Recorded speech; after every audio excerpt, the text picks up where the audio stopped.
all this time tinuturuan tayong magpatawad at mahalin yung iba, 'no? Despite sa kung anong ginawa sa'tin, despite gaano kapait yung past, we try our best to forgive and forget. And one of the greatest commandment of Jesus Christ is to love your God with all your mind, with all your soul, with all your might. And secondly, love your neighbor as you love yourself. Mahalin natin yung mga neighbors natin o mga kapwa natin tao as kung gaano natin kamahal yung sarili natin. At minsan na-overlook natin yung as we love ourselves. Love your neighbor as you love yourself. Mahalin mo yung kapwa mo kagaya ng pagmamahal mo sa sarili mo. Yan ang tanong. Mahal mo ba talaga sarili mo? Minsan ang nasa isip ko, especially sa mga puntong hirap na hirap akong umusad na parang may humahatak sa akin. At na-realize ko na isa sa mga rason kung bakit tayong hindi makausad talaga sa buhay, hindi dahil hindi pa natin napatawad yung iba, napakadali nating magpatawad, no? Napakadali nating kalimutan yung mga bagay-bagay ng mga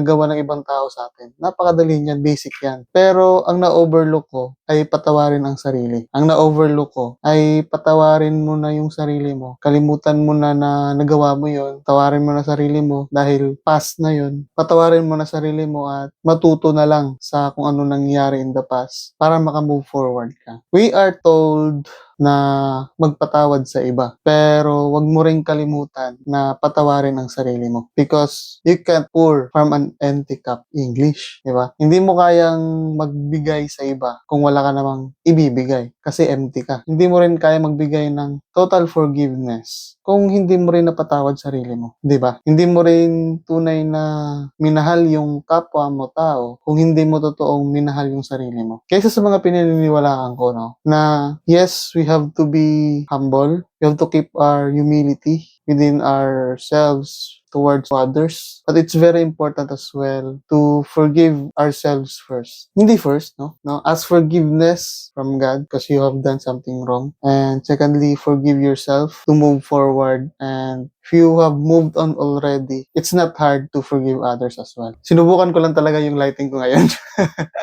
Bye-bye.